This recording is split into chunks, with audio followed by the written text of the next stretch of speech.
Halo teman-teman semua, kali ini kita akan membahas materi biologi untuk OSN IPA SMP, yaitu tentang evolusi dan asal-usul makhluk hidup. Nah, pada segmen video pertama ini kita akan membahas materi tentang asal-usul makhluk hidup. Nah, asal-usul makhluk hidup ini antara lain ada beberapa teori, ada teori biogenesis, kemudian ada juga teori abiogenesis, ada teori evolusi kimia, dan teori evolusi biologi. Yang pertama ada teori abiogenesis. Teori ini awal mulanya dikemukakan oleh Aristoteles. Semua teman-teman pasti udah tahu siapa dia ya.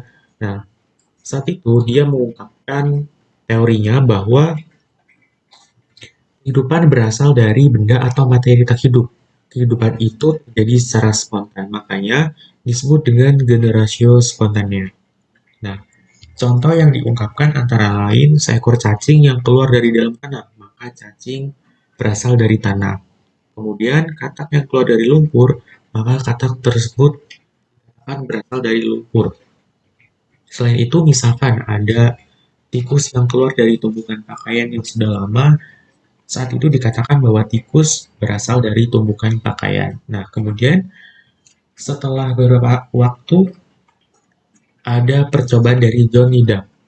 Dia melakukan percobaan dengan cara merebus air kaldu selama beberapa saat.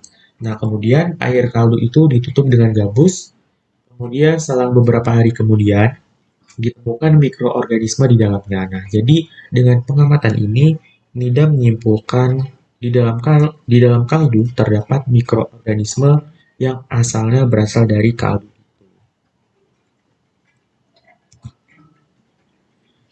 Selanjutnya ada teori biogenesis. Nah, teori biogenesis ini berlawanan dengan teori abiogenesis karena teori biogenesis ini menyatakan bahwa kehidupan berasal dari kehidupan sebelumnya. Yang pertama ada percobaan dari Francesco Redi. Francesco Redi mematahkan teori abiogenesis dengan cara melakukan percobaan menggunakan daging yang dimasukkan ke dalam suatu wadah.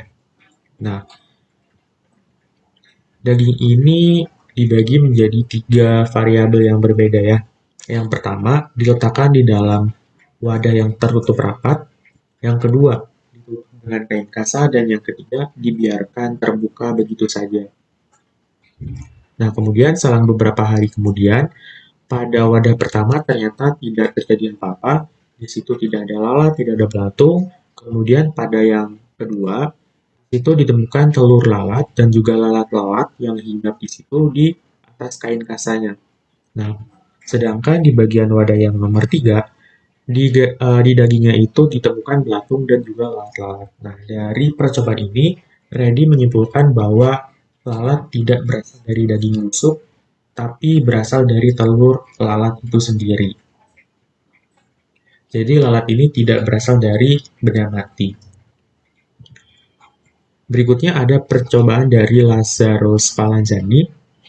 Nah, dia membuktikan bahwa teori abiogenesis juga salah. Dia menggunakan objek kaldu. Nah, kaldu ini dipanaskan sampai benar-benar steril. Kemudian, di situ ada 2 variabel. Yang pertama itu dibiarkan terbuka. Kemudian yang kedua, dia ditutup rapat. Nah, untuk kaldu yang terbuka ini, setelah beberapa waktu terkontaminasi mikroba akibat dia ada kontak dengan udara luar. Jadi di dalam kaldu ini ditemukan mikroorganisme. Nah, sedangkan pada labu yang kedua, di mana dia ditutup rapat, kaldunya tetap steril karena di situ tidak ada kontak dengan udara luar. Kenapa bisa steril pada labu yang kedua, sedangkan pada labu yang pertama dia terkontaminasi mikroorganisme? Karena kontak dari udara luar ini menyebabkan adanya makhluk hidup yang bisa masuk, sehingga mikroorganisme di dalam labu yang pertama ini bisa berkembang di dalam kaldu itu di dalam labu itu sendiri. Nah, berikutnya ada percobaan dari Louis Pasteur. Louis Pasteur ini menggunakan labu dengan leher angsa. Labu berleher seperti angsa ini diisi dengan air kaldu.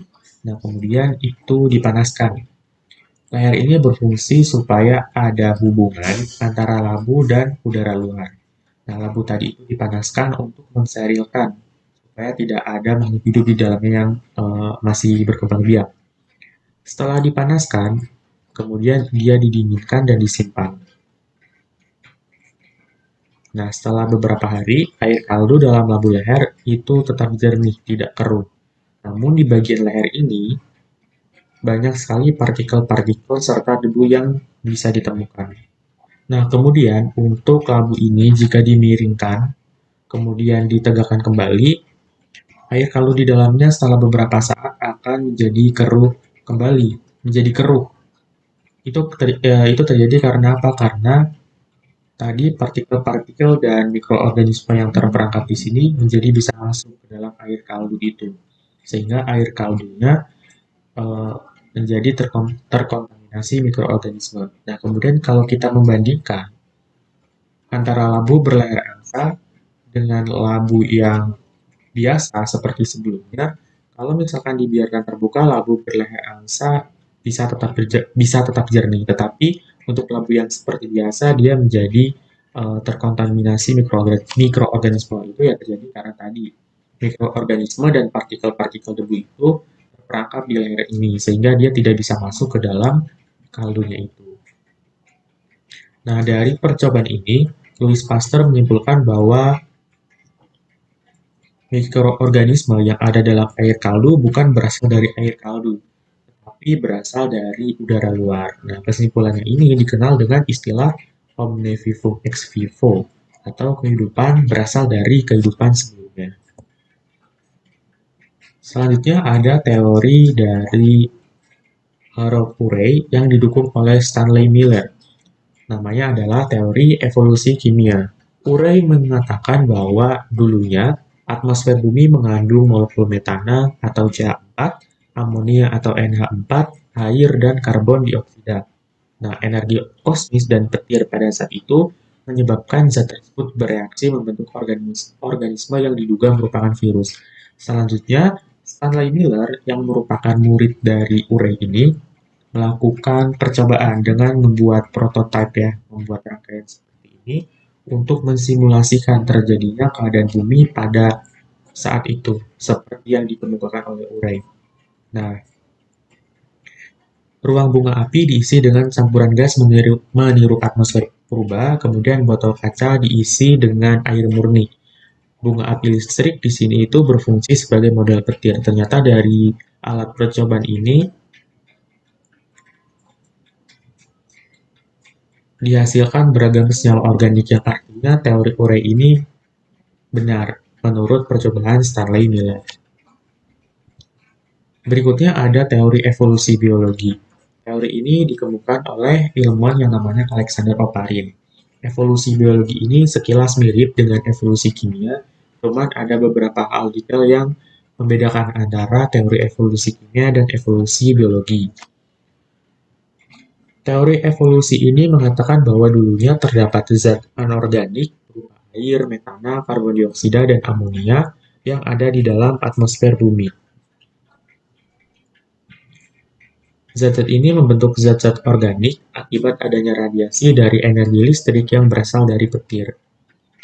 Nah, kemudian suhu bumi lama-kelamaan mendingin, akibatnya timbul kondensasi, turun hujan, dan mengikis batuan membawa zat organik ke lautan membentuk subprimordial atau subpurba.